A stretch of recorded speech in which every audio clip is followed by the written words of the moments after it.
So as of yesterday, I was at like averaging about 200 a day roughly. What do you think you're averaging percentage wise? Let's go Percentage daily because wise, that's what people think, but yeah, or over the month. daily, it's about 1.82 Crazy. percent based on what I have deployed. Talk about the experience around it, like maybe your best lesson, or you got any kind of anything you'd give to others when it comes to building a DeFi business. Well, it is treating it like a business. I mean, it's funny. I was last year when I was laid off and whatnot, and everybody kind of goes through these things. And I was like, okay, I'm going to take this year and I'm going to learn how to build businesses, right? And I did some education on email marketing. Got it. Obviously I silly went more into some of these RO Dapps because I was like, I didn't have the You confidence need to. money. I thought I needed to be a trader in order to do things in crypto, and I didn't think I had the stomach for it, things of that sort.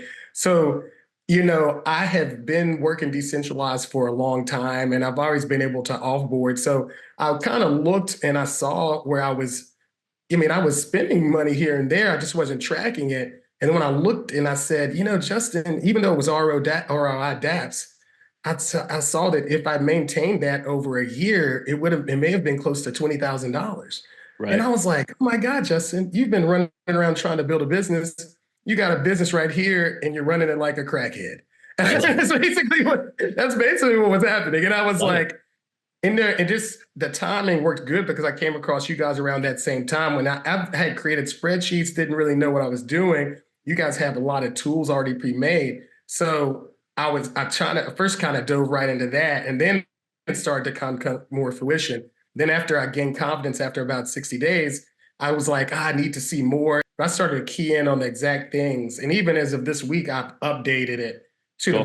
the point where I'm seeing the key metrics that I like to see. And then you're like, okay, now this is how you run a What are business. some of the key You know, metrics then? Let's talk about that because you're speaking business talk here, and I love it. What are some of the KPIs you look for in your DeFi business? well, most recently, I wanted to make sure I was tracking my appreciation, even though we're not Nice. looking at like a bull run bag. And I wanted to make set some guardrails for myself. So I said, hey, if you're at 10% above what you entered, you go ahead and take that. It's Beautiful. just as if they're fees. Good. Right. And on my tracking sheet, when I do that, I add that in the fees to the fees collected as well. So with FetBNB, even though I'm it's averaging on its own like 1.5 to 2% a day, which is phenomenal. Yesterday, when Bitcoin's at 73, I was up 10.49 on price appreciation. I said, and I was like, no, it might go higher. It might go higher. I'm like, no, Justin, you made a rule because I was getting ready to go out to dinner with my friends.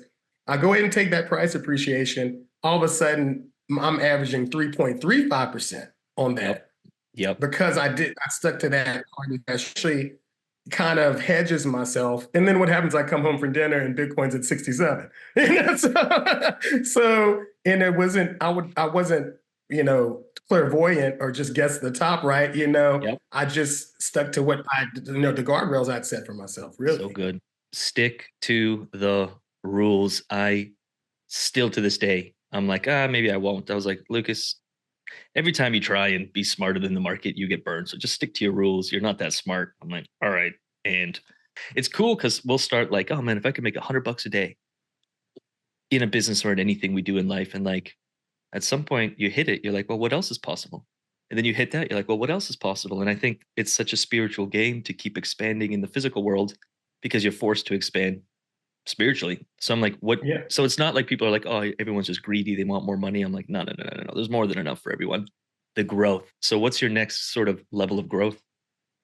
Yeah, so I mean, I was just talking to David about this a second ago. It's like the years past when I was seeing bull runs and things like that and just didn't know what I was doing. I didn't have a specific place where I knew I would put gains. And that was probably, you just watch it, watch it go up and then it goes to dust. So my plan is to basically continue to add to my positions, grow over the next, however many months. And then that's when I'm going to change modes to heavy profit taking, Good. right? And I'm going to immediately apply all of that towards the equity line essentially first. And then if I get my eyes, I might get, this sounds crazy, but I feel like I could potentially be almost debt free by the time this Very bull cool. runs. And that's one of the reasons I knew I would connect with you guys because you do focus a lot on mindset. Right. And that's something I focus heavily on. I practice in the Nichiren Buddhism, and that's the Got it. big key I can tell, is man. Every time I connect or see you on a call, I'm just like, you're a big, you can't fake an aura. Like you can, your words can lie, your actions can lie, but frequency does not lie. And even through the internet or through Zoom, it's just obvious where someone's at. You know, you can't judge someone from one thing, but when you see someone consistently, you get a pretty good idea. And your vibe is like, I'm like, I'll leave this call higher than it was when I started. So whatever you're practicing there on your spiritual side seems to be manifesting in the external, I very appreciate that. I obviously. appreciate that.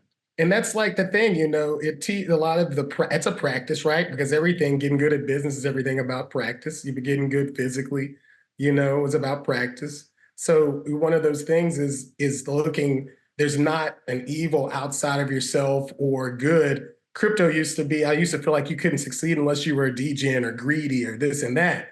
But then you start to realize, oh, actually, there are groups of people like yourself, right? That treat this like a business, that are mindful, that are spiritual, that also see the good that can come. And too often we're forced to look at things in black and white, Yeah, and yeah, things yeah. are either good or bad. Or if you agree with this thing, you're bad. If you agree with this thing, you're good. And that's the only way.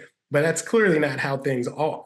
And, Mhm. when you kind of open your eyes and organize your thoughts in the right way, like you say, live the way that kind of be it before you like hope to be it, Oh kind of yeah, do that, and it all works together in harmony when you can get to that vibration that you're talking about, right? When you're kind of humming, you can kind yeah, of feel it. So I think things happen for a reason. Things happen in time, right? And being able in this group specifically, that's why I talk so much about owning it and creating your system as you start, like once you start to get believe in yourself, because you that's when you really start to get that confidence.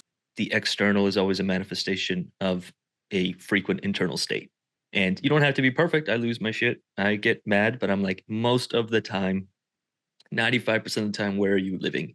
And your external environment. So it sounds like you worked on that. You worked on your physical, your mental, your emotional, your spiritual. And it's no wonder to me where your external results of, oh, I just make $200 extra a day through DeFi. To most people, that's unimaginable still. Like they're like, what?